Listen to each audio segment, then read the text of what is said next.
Hello my dear friends. तो ये है question number 69 most important question series का, और इस क्वेश्चन को लिया गया है pair of linear equation into variable से, चैप्टर 3 से। तो वीडियो को एक बार पॉज करके इसको सॉल्व कर लीजिए और फिर उसके बाद से इसका सॉल्यूशन आप देखिएगा। मैं 3 तक काउंट करूंगा और उसके बाद से सॉल्यूशन पे आ जाऊंगा। तो 1 2 3। Let us see the solution. Solution से पहले एक बात बता दूं कि वीडियो के लास्ट में आपको एक linear pair of linear equation in two variable से एक क्वेश्चन दिया गया है, जिसको सॉल्व करके आपको कमेंट करना है। तो कमेंट जरूर करिएगा। बाय द वे, चलिए सॉल्यूशन की बात करते हैं। यहाँ पे हमारे पास जो इक्वेशन है वो है x/2 plus 2y/3 is equal to -1। तो कैसे इसको सॉल्व करेंगे, बड़े ध्यान से देखिएगा। पहला इक्वेशन जो है वो x/2 है और प्लस यहाँ पे है 2y/3, और ये इक्वल टू है -1 के। ठीक है। और दूसरे इक्वेशन में आप देखेंगे तो यहाँ पे x है और यहाँ पे x/2 है। तो अगर अपने पास ये बाई 2 अगर ना रहे, यानी कि अपॉन में जो 2 ना रहे, उसको हम अगर हटा दे किसी तरह से, तो ये दोनों सेम सेम हो जाएंगे। समझ रहे हो आप? तो मैं एक काम करूंगा, इसको इक्वेशन नंबर 1 करूंगा, और इक्वेशन 1 में मैं 2 से क्या करूंगा, मल्टीप्लाई करूंगा। I will multiply 2 by in equation number 1। तो जब 2 में 1 का मल्टीप्लाई करेंगे तो ये 2 का मल्टीप्लाई होगा पूरे के पूरे इक्वेशन में, यानी x/2 प्लस 2y/3, और ये इक्वल टू -1 में। समझ रहे हो आप? इस पूरे इक्वेशन में मैंने 2 से मल्टीप्लाई कर दिया। क्यों किया अभी समझ में आएगा आपको। अब 2 अंदर जाएगा तो पहले 2 टकराएगा x/2 से, और फिर प्लस यहाँ पे 2 इंटू 2y/3 से, और यहाँ -1 इंटू 2। समझ रहे हो आप? सबसे 2 में का मल्टीप्लाई होगा तो ये 2 से 2 कटेगा और ये बच जाएगा x। यहाँ 2 2 जार 4, ये हो जाएगा 4y/3, और ये इक्वल टू -2 का मल्टीप्लाई जब 1 में होगा तो -2। ये हो गया इक्वेशन नंबर 2। तो अब फायदा इससे क्या होगा कि ये जो हमारा इक्वेशन था ना, इसका कॉफिशिएंट x बन गया। x/2 की जगह पे क्या बन गया? x बन गया। मतलब x का कॉफिशिएंट यहाँ पे 1 हो गया। अब थर्ड इक्वेशन जो हमारे पास है ये है x minus y/3 equal to 3। इसको कर लेते हैं क्वेश्चन नंबर 3।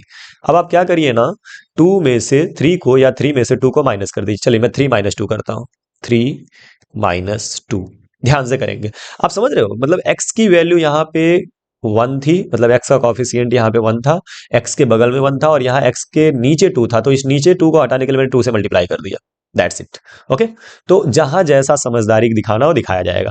3 - 2 करना, तो पहले क्वेश्चन नंबर 3 को लिखिए, तो ये हो जाएगा x minus y/3 is equal to 3। ये हो गया आपका इक्वेशन नंबर 3। और इक्वेशन नंबर 2 क्या है? इक्वेशन नंबर 2 है x प्लस 4y/3, और ये इक्वल टू है -2। जब हम सब्ट्रैक्ट करेंगे 3 में से -2 को, तो ये माइनस होगा, ये भी माइनस होगा, लेकिन ये बन जाएगा प्लस। सब्ट्रैक्शन के केस में क्या होता है कि जिसका साइन रहता है उसके अपोजिट साइन हम कर देते हैं। तो x यहाँ पे निगेटिव हो गया, यहाँ पे पॉजिटिव, तो हम इसको कैंसिल कर देंगे, इसीलिए हमने सब्ट्रैक्ट भी किया। और यहाँ देखिए -y/3 और 4y/3 ये दोनों नेगेटिव हो गए तो ऐड होंगे, -y/3 और -4y/3। समझ रहे हो आप? -4y/3। देखो ध्यान से, यहाँ पे -y/3 और -4y/3, तो ये दोनों ऐड होंगे क्योंकि दोनों का साइन सेम है, नेगेटिव है। ओके। तो 3 और 3 जो है वो सेम टू सेम है, तो इसको हम लिख लेंगे ऐसे 3, और ऊपर -y एंड -4y। तो -y - 4y is equal to -5y/3। That's it. तो यहाँ पे इसको हम लिख देंगे -5y/3, और इस तरफ 3 पॉजिटिव है और यहाँ 2 भी पॉजिटिव हो गया। आप माइनस अब छोड़ दो, तो 3 पॉजिटिव है और +2 है, तो यहाँ पे 3 + 2 क्या हो जाएगा? 5। ठीक है। y को यहीं रोकते हैं और बाकी सबको उधर लेके जाते हैं, तो 5 यहाँ पे रहेगा। ये 3 उस तरफ जाकर के ऊपर चला जाएगा, नीचे है ना डिनोमिनेटर में, इस तरफ जाएगा तो ऊपर चला जाएगा, और नीचे 3 के ऊपर -5 था, नीचे -5 हो जाएगा। तो 5 से 5 ये कटेगा और y की वैल्यू हो जाएगी -3। Did you get this? आपको ये समझ में आया कैसे हुआ? ठीक है। एक बार और मैं इस चीज को समझा देता हूं, क्योंकि ये बहुत जरूरी चीज है कि ध्यान रखिएगा जब आप सब्ट्रैक्शन करेंगे। पहली चीज सवाल ये उठता है कि सब्ट्रैक्शन करना क्यों है। तो इक्वेशन नंबर 3 में से इक्वेशन नंबर 2 को सब्ट्रैक्ट क्यों करना है? क्योंकि ना x का कॉफिशिएंट और यहाँ x का कॉफिशिएंट सेम है, एज वेल एज इनका साइन भी सेम है। तो जब सेम साइन और सेम वैल्यू रहे तो आप सब्ट्रैक्ट कर दिया करो। उससे क्या होगा? x में से x जाएगा और कट जाएगा। समझ रहे हो आप? तो ये x को कैंसिल आउट करने के लिए हम लोगों ने माइनस किया है।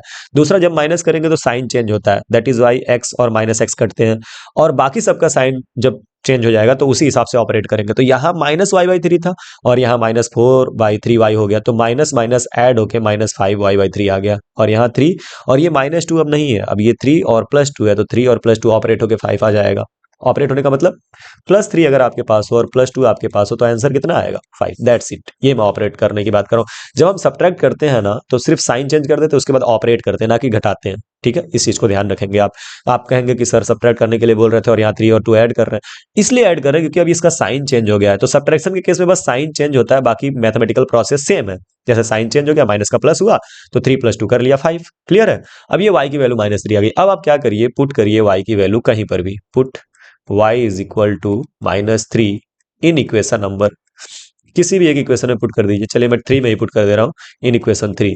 तो जब इक्वेशन नंबर 3 में y की वैल्यू -3 पुट करेंगे तो ये हो जाएगा x माइनस ये x फिर माइनस और y की जगह पे हो गया -3/3 और ये इक्वल टू आ गया 3। तो 3 से 3 कटेगा, माइनस यहाँ पे -1 बचेगा, यानी x और ये माइनस प्लस हो जाएंगे 1 और ये इक्वल टू हो गया 3 और x की वैल्यू आ जाएगी 3 - 1 यानी x की वैल्यू आ गई 2। क्लियर है। तो हमारे पास यहाँ पर x की और y की दोनों वैल्यू पता चल गई, इसलिए हम लिखेंगे therefore x equal to क्या है 2 एंड y इक्वल टू क्या है, y इक्वल टू है -3। That's our answer. क्लियर है। तो इस तरह से आप देख सकते हैं, कोई डाउट हो तो देख लीजिएगा। ठीक है, इसके और भी तरीके हैं सॉल्व करने के, हम इन दोनों का एलसीएम लेकर के इसको प्रोडक्ट कर सकते हैं और भी तमाम चीज़ें। लेकिन मेरे दिमाग में एक चीज़ आया कि जब हम 2 से मल्टीप्लाई करके इस वाले इक्वेशन में कॉफिशिएंट x का इक्वल कर लेंगे तो जरूरत क्या है हमको और भी चीज़ों से मल्टीप्लाई करने की। ठीक है, तो मेथड्स डिफरेंट हो सकते हैं बट प्रोसेस यही है। ठीक है, चलिए इरेज करें। चलिए 3 तक काउंट करेंगे, इरेज करेंगे 1 2 3। सर्दी बहुत खतरनाक हो गई है आज। चलिए now let us move to the next question, जो आपका होमवर्क क्वेश्चन है जिसको आपको करना है। क्वेश्चन में ये भी शानदार क्वेश्चन है, इसमें तो आप मल्टीप्लाई वगैरह करके नहीं कर पाएंगे, सब्स्टिट्यूट करना पड़ेगा। बाय द वे क्वेश्चन क्या कह रहा है कि 6/x - 1 -3/y - 2 is equal to 1 and 5/x - 1 -1/y - 2 equal to 2 and x and y जो है 1 और 2 के इक्वल नहीं हो सकता, मतलब x जो है 1 के इक्वल नहीं हो सकता, y जो है वो 2 के इक्वल नहीं हो सकता। तो आपको x और y की वैल्यू निकालनी है। ठीक है, अच्छा क्वेश्चन सॉल्व करिए और सॉल्व करके अपना आंसर कमेंट बॉक्स में छोड़िए। मिलते हैं नेक्स्ट वीडियो में सेम क्वेश्चन के सॉल्यूशन के साथ। बाय बाय, पढ़ते रहिए और खूब आगे बढ़ते रहिए।